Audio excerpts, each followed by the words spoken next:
Idziemy do lasu. O, jedziemy tropić wilki.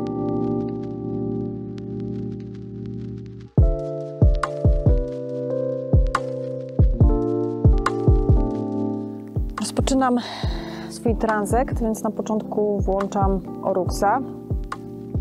No i nastawiam nową ścieżkę. Idziemy.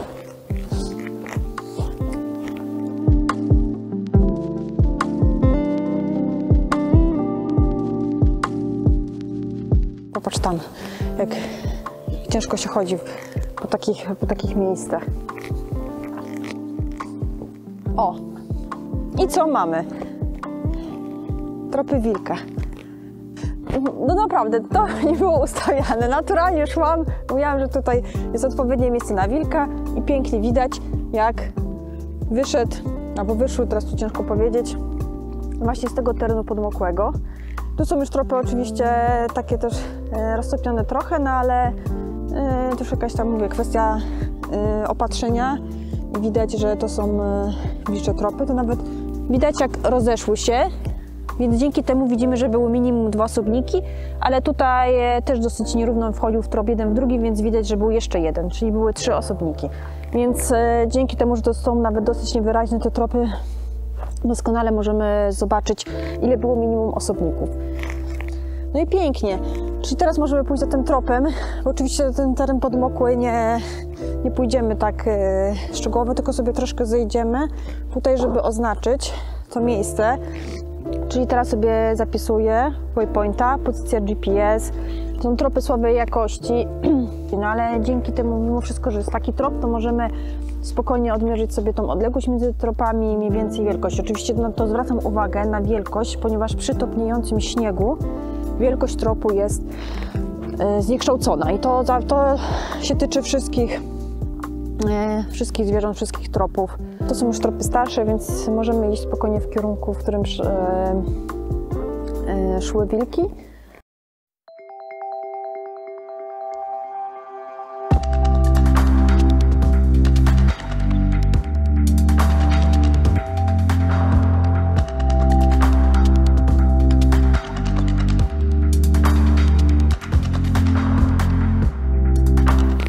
Widzimy tutaj rozejście się osobników na jedne na ścieżkę, drugie do lasu. I teraz idziemy do lasu.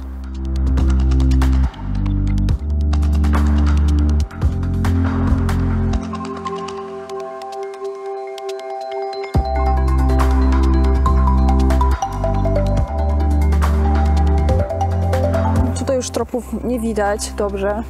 Oczywiście mogły się gdzieś porozchodzić na boki teraz, bo zeszły ze ścieżki, więc tutaj właśnie zaznaczyłam sobie, że jest koniec tropienia, ponieważ śnieg już jest zbyt roztopiony i one mogły się gdzieś rozejść na boki, więc wracamy na ścieżkę.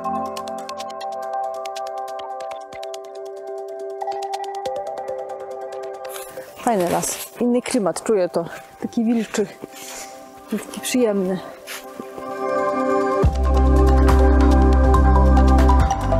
Czyli część osobników zeszła w stronę bagna, a tutaj dalej widzimy sznurowanie. Może tu być pojedynczy osobnik nawet. Więc idziemy za tym tropem.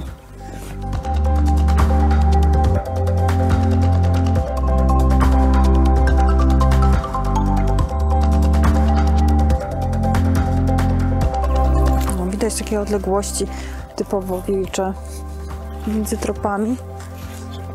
Pamiętajcie, przy roztopionym śniegu wielkość samego tropu jest zaburzona, jest nieco większa. Więc tutaj zwracam uwagę na układ, tak, na sposób chodzenia. Prościej jest tropić na pięknych tropach, na śniegu czy ładnym, czy błocie, gdzie świetnie się odbijają, ale też trzeba umiejętnie wykorzystywać każdą pokrywę i tak jak mówię, zawsze trzeba mieć tą do siebie dozę pewnego dystansu, no ale tutaj właśnie ewidentnie mamy te osobniki, ponieważ przeanalizowałam kilka różnych elementów podczas tropinki. Tutaj znowu sytuacja jest taka, że widzimy rozejście się tropów. Wcześniej dwa osobniki sznurowały, czyli szły jakby w jednej linii, a w tym miejscu te tropy się rozeszły, czyli osobniki szły obok siebie.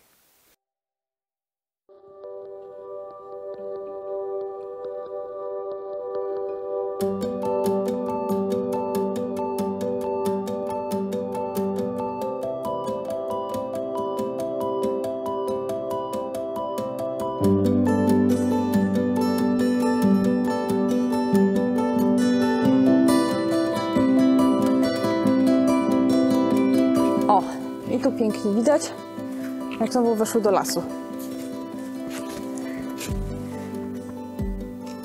Fotografuję odległość między tropami i układ tropów. No i też to jest takie jakby istotne, tak? Znowu istotna kwestia, czyli wchodzę, sobie zapisuję w mojej notatce, że w tym miejscu weszły do lasu. Lub wszedł, bo tutaj nie widzimy do końca, czy jeden, czy dwa. Jest sznurowanie. O, i w tym miejscu widzimy, że były dwa dalej, tak? Czyli znowu rozejście się tropów. Tutaj jeden, a tu drugi osobnik. Tu na chwilę tak wszedł i znowu wrócił z powrotem. Widzimy tutaj tak zwany trot, czyli jedna łapa jest wysunięta do przodu, druga do tyłu. Oczywiście do przodu jest wysunięta ta tylna łapa. I tylna łapa jest nieco mniejsza niż przednia łapa.